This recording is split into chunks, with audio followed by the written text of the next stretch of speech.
Thanks so much for being with us here on Atlanta News First Plus. I'm Joy Lim Nakran. Just want to share with you some of the top stories that we're following right now, starting with really a sad story about a teacher who has been killed, a really beloved teacher.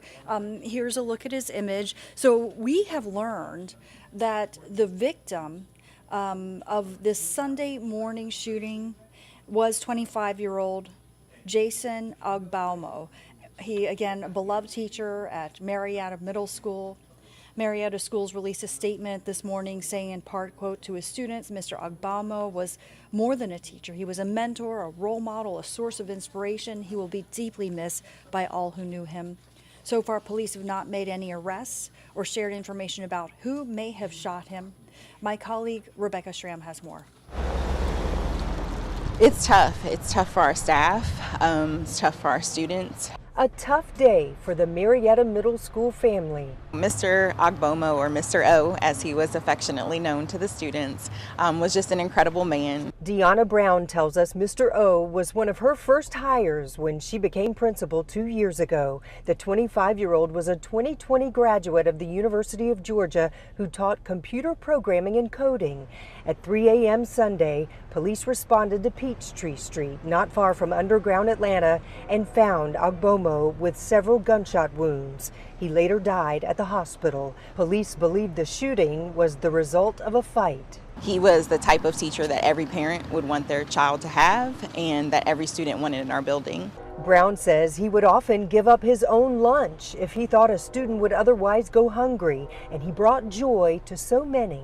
Last year he was injured and was in a boot, and he still showed up to the sneaker ball dance for our students and was dancing and trying to dance battle several of the kids in his boot because he wanted to be there for the kids. She says his students are processing the news as best they can.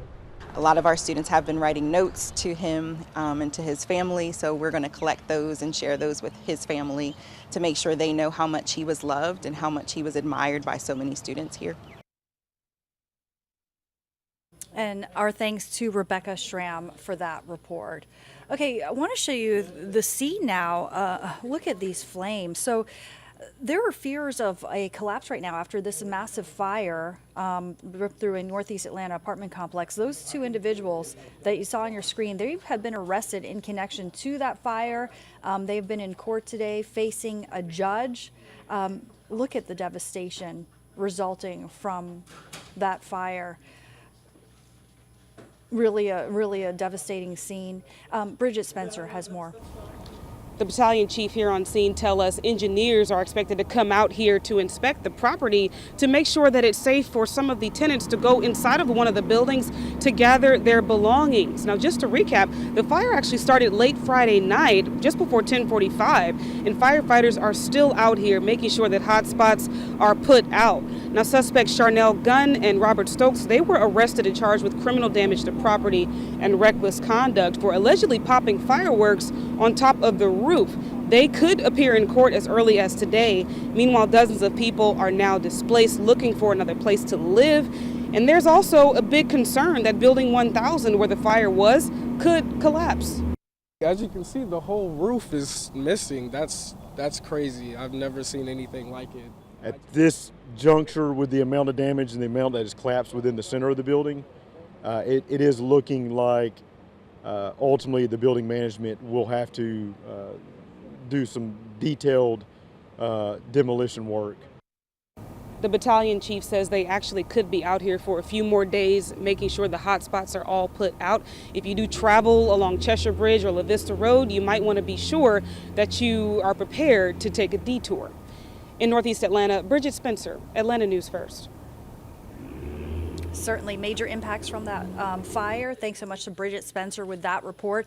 Okay, also, we've been following the ongoing protests surrounding the planned Atlanta Public Safety Training Facility, which, have become very heated at times. So I just want to show you some video that we captured earlier today. Activists have been gathering at Gresham Park to march in protest of the training facility, and we've shown you some of the live images of that march. We've learned that tear gas has had to be used today.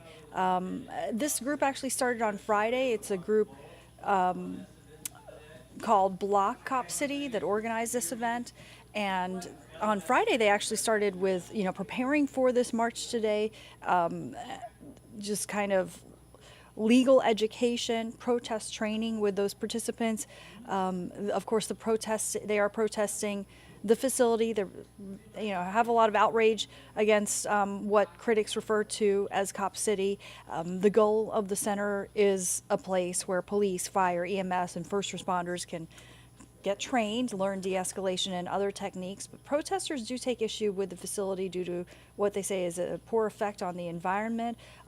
They believe it encourages police misconduct, police brutality, over-policing, especially in poor and black communities.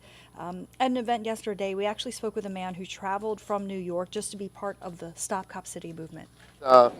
All hands on deck approach. I think we fight this legislatively. I think we fight this every day in our communities, but we also fight this with direct actions as well as education, and also making sure that we're listening to people that are living in these neighborhoods as well as people that are in touch with the environmental issues that's going on as well. And of course, there have been dozens of arrests that we've been reporting to you surrounding the protests against what ralliers call Cop City. We're going to follow the latest developments. Again, we did learn that tear gas was used during the rally today, but we're going to follow the outcome of that. And we'll have live reports on our traditional broadcasts starting at 3 p.m.